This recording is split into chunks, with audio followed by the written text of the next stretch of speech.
this is not really a tutorial. Maybe it's more like just kind of the information about how I do wool applique. I've had a few people ask me, and so I thought I would do something kind of quick about what I use and what's the difference in the products that I use and when they are best to be used, I guess. So I'm going to make this gingerbread girl. I'm probably going to end up making all three really, but today I'm working on the little girl. And so things that I typically use, you could either use fusible or not use fusible. Some patterns will call you to do it. Other ones will call for you not to. Usually it's either fusible or freezer paper. And then it just depends on the look that you want, and it's really just a preference. If you use the fusible, this is the one that I use, it's Heat and Bond Light. You can get it everywhere. I think you can even get it. You can get it at Hobby Lobby, Joann's, Amazon, and then of course freezer paper you can get anywhere. But this one, if you use the fusible, it will make it to where you can use the paper. Let me get it out. It's basically paper with one side shiny and one side dull. And you take this and you put it over the pattern. There will be a pattern inside your book, and then you trace it onto the paper side. And it's the same for the freezer paper. There's one side that's like paper, and there's another side that's kind of shiny. So those are two methods that I use a lot. I did have a friend recently ask me about Shape-Flex, and I use it all the time for making project bags and things like that, but I've never used it on wool applique. And so I thought that was really interesting. The cool thing about Shape-Flex, which you can even get this on, you can buy it it's on a bolt at Hobby Lobby and Joann's and things like that. But this is the one that I use, and it's only fusible on one side. So you have this side that's kind of more smooth, and then this side's more bumpy. The bumpy side's going to be the side that will fuse. It'll fuse to whatever you iron it onto, and then this side will not be fusible. So the benefits of using this, which was really cool, is that say you have a piece that you cut out and you don't want the backside to be fusible, but you want this to fuse to the wool, you could use this, because this will fuse on both sides. This double-sided fusible, the Heat and Bond, and then this one doesn't fuse at all. Fusible will make your wool more or less fluffy. I guess it kind of makes it pack down, and when you iron it on, so it won't be as fluffy. If you like the fluffier look, you can use the freezer paper, because basically what the freezer paper, you do just like this, and you put it down with the paper side up on top of your pattern, trace it out, cut it out, and then iron the smooth side, or like the glossy side, onto the wool. And after you cut it out, it'll just pull right off. So these are the different methods. It's one of those ones that you kind of just play around with until you figure out which one you like the look of. I like fusible mainly because I like to stick all my pieces together, iron them on, and then take it with me wherever I go, so that I'm not fiddling around with a bunch of pieces and whatnot. But at the same time, people have used other things, like if you use the freezer paper and it's not fused down, people staple their wool together. That's, it doesn't hurt it at all. You can pin it.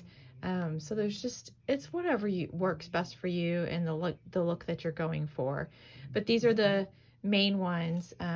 I did use this on the ornament I made for my mom the other day, and it was really awesome, and I'll definitely be using this again. So those are the three different types that I hear about most often, or have come up in recent conversation. And then, so those are the products. Now I'm going to the next step. I'll go. Okay, so I read the instructions and try to figure out where the layers are. So each piece will have a different layer. Like if you look at, if you look at the little girl, you'll see that this dress is on top of her body. So based off that, I know I'm going to want this dress to stick to this body, so that I'm going to want to make sure that that's fusible. Same with this, is going to go on top of this, so I want to make sure that's fusible. Her bow kind of goes on the outside of the body, so I want to make sure that that is not fusible on the back side, because then it'll stick to your ironing board. So that's things that you have to worry about. If there is something that is sticky on the back side and you want to iron it out, there are special mats. There's applique mats, and they are for that, so that you don't have to worry about any of that stuff sticking to your ironing board. So that's an option. But so what I did is all the little things that I wanted to be sticky on both sides, I did on the fusible. The body part that I did not want to be sticky on the other side, I did on the Shape-Flex. And then the back side that goes, so the back side is, and you'll see this in your pattern, it'll tell you, but you're going to want to trace all the outside part, because everything's going to eventually layer onto this back side, and then you're going to whip stitch or blanket stitch all the way around. So a couple things that I like to use is I use a Sewline pencil, and it works really well on also the Shape-Flex, drawing on that. And then I used Kai scissors. These are great because they have a very slight serrated edge on the blade, and so it cuts through the wool a lot easier than any other kind of, or I don't know, any other kind of, but regular scissors. But I got these on Amazon. These you can get on Amazon. So the next thing I'm going to do is I'm going to do a rough cut and get about 1/8 of an inch or so around all the shapes. And then I'm going to fuse them or iron them down to the wool. I always use steam. Some people say don't use steam. I just do, because my iron is always on the steam setting. So I do, and I haven't had any issues with having the steam on, but I know some people prefer not to have steam. So either way, I think you'll be fine. Okay, I'm going to do the next steps and then I'll be back. Okay, so I had everything fused down and I cut most of it out. I wanted to say a couple of things. When you're cutting, this is the one that's the lighting here is terrible. It's actually a really pretty brown color. So the reason why you cut the paper about 1/8 of an inch away from the line is because it's easier to cut on the line than it is to cut where you cut it out. So that's that tip. And then also when you're cutting, you want to make sure that you're doing long cuts, not just really quick like snips, and moving the wool while you're cutting, not your scissors, because it'll make for a cleaner cut. And then so also, this is the freezer paper. When I'm done cutting it, I can pull it off. And then the freezer paper can actually be used a few more times. Like, so if you're making something that you needed to, like you're making a wool penny mat and you needed 100 pennies, your one template that you cut out, you can use it like 5 times before it stops losing that sticky. And then I was going to show you, so on these, this is where I use the fusible. So this is what, after you'll fuse it on with your iron, and then you cut it out, and then you can pull the paper off. Sorry, I'm doing this one-handed. And so you see it's really shiny. So when you put it down and get it right where you want it, and you put the iron on top of it, then this will fuse to this, and then this will fuse to this, and this to the, so that's how that is. The this is the Shape-Flex, so it fused to the wool, and I was able to cut it out. And then now when I go to put this on, this will not stick to this because I used the Shape-Flex. But the reason I did that is because I didn't want the pieces that hang over to stick to anything, because this, once it's all cut out, is going to be on this side. So you got, that's something else you got to keep in mind, is things are going to be reversible depending on your pattern. Some patterns, they already reverse it for you, and some do not. It'll say in the pattern if they do that or not. But so her bow will eventually be up here, you know, but on the reversible, because the other side, it doesn't matter when you're using freezer paper, because both sides, neither side is sticky. So it'll make sense when you're actually doing it. But so I didn't want this to be sticky because it's going to be hanging off of the body. So that's why I used the Shape-Flex on that.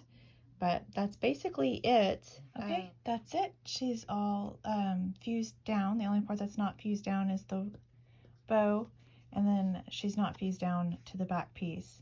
So, but everything else is fused down. And now the next part is to stitch everything. You can do a whip stitch, you can do a blanket stitch, it's up to you. I typically do a whip stitch, and so then I'll do that. And then what will be really great about there being a backing is all the threads that you see on the back side will be covered up by the back of the wool. So you'll do any detail, adding buttons, any of that, try to do it before you add the backing on, because once you do that, anything that you add after that, you will see on the very back side. And then once you have all the details put on the front, then you will attach the very back by either whip stitch or blanket stitch. So you'll do that all the way around, and then you're finished. So the last thing I'm going to talk about is floss, thread, needles. Really, it comes down to preference. Some people like to use bigger needles. They have bigger eyes. They're easier to thread. It's just whatever you're comfortable with and whatever comfortable in your hand. So you can use a bigger one. It's thicker, but this one has a small eye. But get a needle threader. They work. But I like the smaller ones. I think this is a 24 and it has a bigger eye. But the main thing is it needs to be pointy. That's about it. As long as you can get the thread through it and it's pointy and it's comfortable in your hand, that's important. That will get it done. When it comes to the floss thread, you can use your DMC that you use to cross stitch with. Usually I think it's 2 strands if you use the DMC. I often use that if I don't have the right color. You can use the DMC 12. Some people even do the 10. It's, again, preference on what you want your threads to look like in your project. Valdani, they have some really beautiful threads that are variegated. This is my #1 go-to. And then you can also use the sulky, I think this is, yes, 12 weight. But yes, it's really just preference. It's what you have in your stash that matches your wool, or doesn't have to match your wool. A lot of times you'll see them where they don't match, and the stitches will stand out even more. This is 100% creativity. It's what you want your project to look like. It's what you prefer. So just play around with different things. The more you do, the more projects you put together, the more you're like, oh, I don't think I like the way that turned out. Next time I'm gonna use a matching thread, or, you know, it really is all up to personal preference. So I know that sometimes I use a binding needle. Sometimes I know Primitive Gathering, of course, they have really great needles for wool applique. You just put in Amazon wool applique needles, and you know, a few will pop up. But yeah, it's really just what feels comfortable in your hands. So that's it. I'm gonna go ahead and upload this video, and if you guys have any questions, let me know. Hopefully this was more helpful than more confusing. So hopefully this goes well. But yes, let me know if you have any other questions. And I'm not a professional by any means at wool applique. by stitching any of it. This is just what I do. And so if you want to learn any of the fancy stitches, there are tons of little short videos that you can look up on YouTube. That's how I learn. And even when I haven't done that stitch in a hot minute, I'll go back, watch it once, like, oh yeah, that's how, and then I'll do it. So I still use them almost every single time I pick up a new project, because there's always new stitches and whatnot, but they are easy. Just, you got to get over the fear, and you're just going to love it. I love that people are getting interested in wool applique. It's tons of fun, very cute. Everybody loves wool applique, getting it as gifts. It's fun. So just, I hope that this helps. All right, thanks.